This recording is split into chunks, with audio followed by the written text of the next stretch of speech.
There were times when I wouldn't even care when a Samsung phone launched. Fanboys would buy them anyway and others wouldn't, so there was no point in working hard and making videos. But this year, Samsung has been bringing a lot of good phones at reasonable rates, especially the A series smartphones. The A50 is already one of the best selling smartphones in India. And in this video, we are gonna see how its elder sibling, the A70, has fared in my usage. Now, I finished testing the phone 3 weeks back itself, but I was quite busy with other stuff, especially with the launch of the Realme 3 Pro and the OnePlus 7 Pro.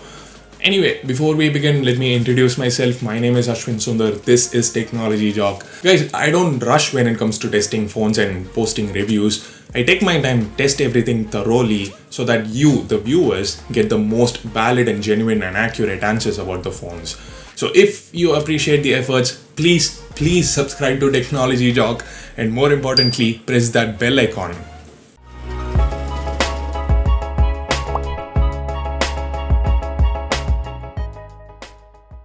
Now, throughout the video, I'm going to be talking about how much of an improvement this phone is from the Galaxy A50. Because a lot of people seem to be worried about the kind of value this phone offers compared to the A50.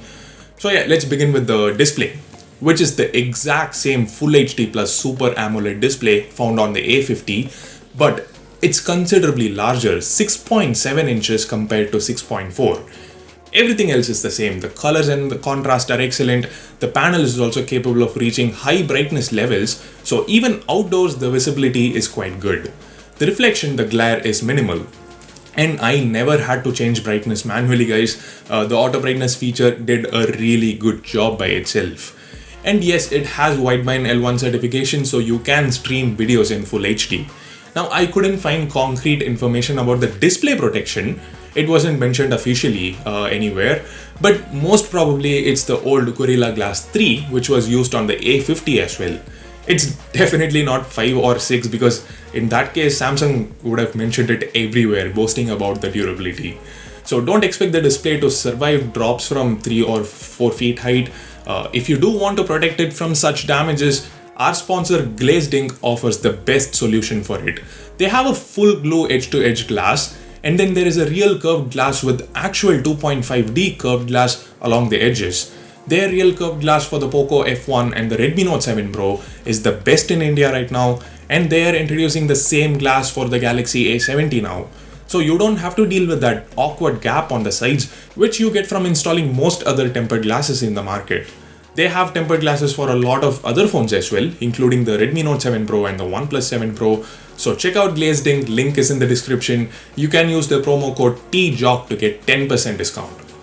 Now the back of the phone also looks like a replica of the A50's back, but in reality, this here is genuine glass, while the A50 uses plastic on the back. It looks really good. It displays multiple colors along with their gradients. Beautiful.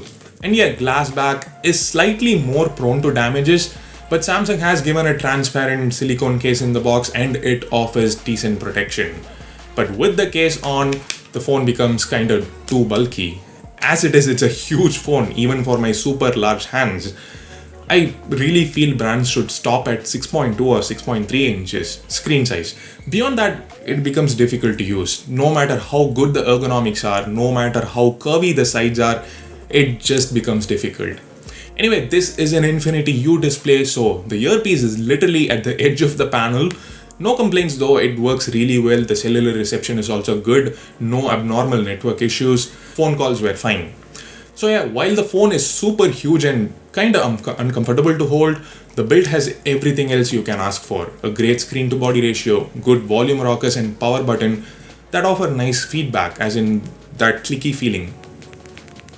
A USB Type-C port, a 3.5mm headphone jack, and a loudspeaker that gets reasonably loud. The quality is okay, definitely not the best. The Realme 3 Pro has a better loudspeaker in my opinion. Another compromise, the notification LED is missing. But to compensate for that, you can use the always on display feature. But yeah, it will have an impact on the battery life. And yeah, below that there is a fingerprint scanner.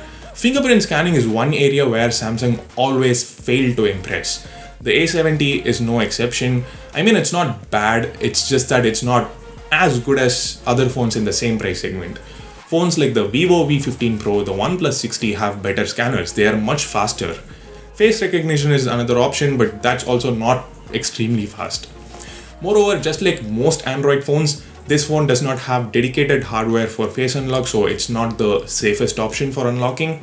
Where the A70 does not disappoint at all is the performance. The A70 has the Snapdragon 675 chip, which is a super powerful chip. It's the same thing found on the Redmi Note 7 Pro and the Vivo V15 Pro, but on the Note 7 Pro, we kind of saw throttling issues.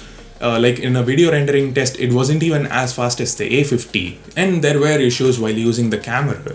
Here is a video regarding the issues. But on the A70, I came across nothing of that sort. Day-to-day performance was great, no visible lag.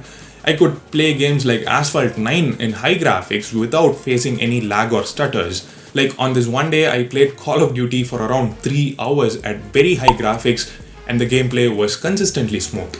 Also, the phone didn't even heat up a lot throughout the gameplay. This is due to the fact that the 675 chip is manufactured on the 10nm FinFET technology. Lower the nanometer, the more efficient it is. For example, the Snapdragon 660 chip is manufactured on the 14nm technology.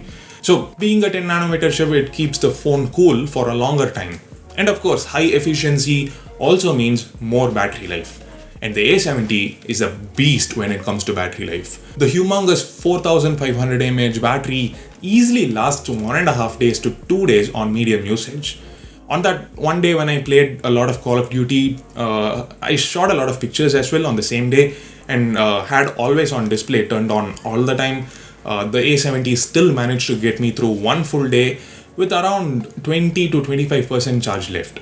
In terms of screen on time, I got about 7.5 to 8 hours consistently. Now remember, the A50 has only a 4000 mAh battery.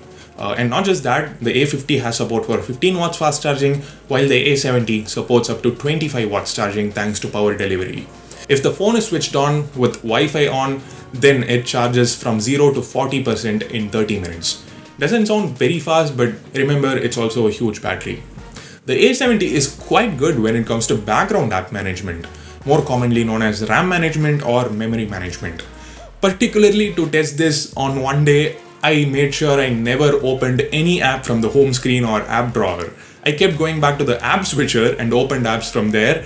And despite having over 10 other apps open in the background, the A70 did a good job. It did not reload many apps from scratch. This phone comes in only one variant with 6GB RAM and 128GB storage, which is a lot. But if you still need more storage, there is a dedicated slot for microSD cards, something that many phones don't offer these days. Speaking of things that most phones don't offer these days, the A70 has got a triple camera setup at the back. Now remember how every feature has been a minor step up from the A50? It's the same thing here. The 8MP ultra-wide angle camera is slightly wider than the A50's ultra-wide angle camera. Anyway, the quality is quite similar. If the lighting is good, you get great results. But yeah, the images look kind of distorted towards the edges especially. And just like the A50, under low light, it doesn't perform great. If it's dark out there, it's better to use the 32MP camera. This is again a minor step up from the 25MP camera on the A50. But remember, the A70 clicks pictures in 12MP by default, so that the sensor can receive more light, which is supposed to be quite helpful in low light scenarios. The wide f1.7 aperture is also supposed to help. Remember, I said supposed to help, but in reality, the quality is just average. The images are very soft, they lack detail. Anyway, you need to tap here and select this option to capture photos in 32MP. And of course, they are noticeably sharper than the 8MP default images. In good lighting conditions, the colors on the images are punchy, the dynamic range is great. Now guys, if you don't understand those camera terms like dynamic range, aperture, f1.7, etc., then please go watch this video. I've explained everything in very simple terms. You will definitely become a pro, I guarantee you. Now the third camera is a 5MP depth sensor, which helps you get portrait mode shots. And the shots are really impressive. The edge detection and the background blur are quite good. The portraits look natural.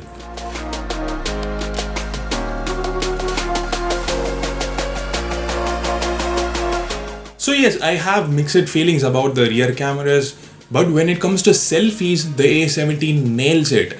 The 32MP selfies are super sharp, The overall quality is excellent. Amazing color reproduction, great dynamic range, good skin tones, and the same goes to portrait selfies as well. Amazing quality. Now, Samsung has been marketing all A series phones as action smartphones. They are trying to say this phone can replace an action camera like GoPros. This is because the A70 can shoot videos using the ultra wide angle camera.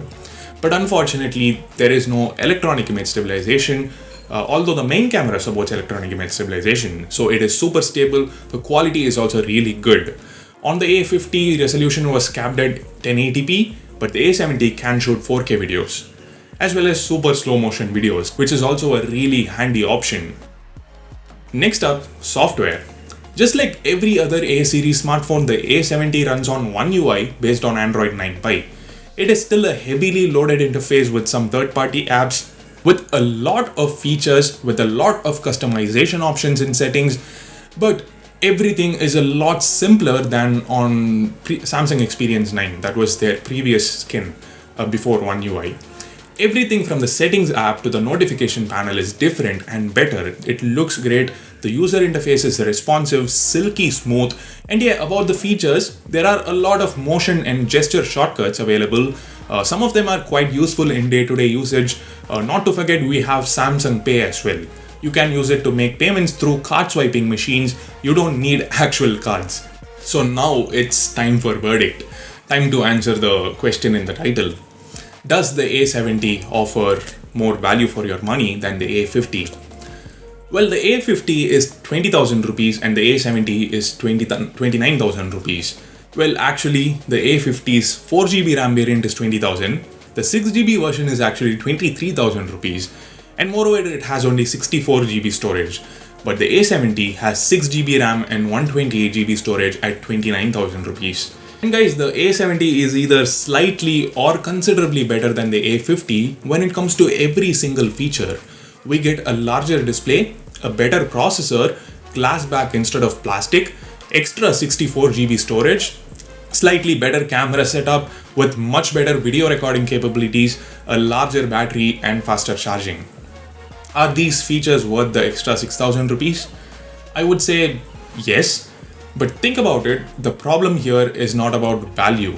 It's about what other options are available in those segments. At 20,000 rupees, the A50 is a really good option because it offers certain features that other phones in that segment don't. Like the Super AMOLED display, the ultra-wide angle camera, the in-display fingerprint scanner, the inclusion of a fast charger and a pair of earphones in the box, excellent selfie cameras and a dedicated micro SD card slot. But the A70 needs to face the Vivo V15 Pro and the OnePlus 6T, and in a few days the OnePlus 7 will be available at just 33,000 rupees. That's a flagship phone, and I'm sure the Zenfone 6 will be priced under 30,000 rupees. And then the Redmi K20 Pro is also expected to arrive soon in India in the same price range. Too much competition, and remember, most of the other phones that I mentioned will come with Snapdragon 855 chip. That's a flagship chip. So guys, if you want a Samsung phone, if you really believe in that brand value for better service or reliability and so on, then the A70 is a good option. It offers better value than the A50 for sure.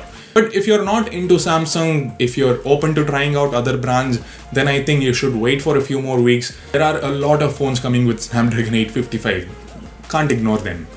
Guys, don't forget to check out glazed-ink tempered glasses, link in the description. If you liked the video, hit the thumbs up button, and more importantly, subscribe to Technology Jock, and please hit the bell icon as well. Thanks a lot for watching. This is Ashwin Sundar, and I'll see you in my next video. Bye.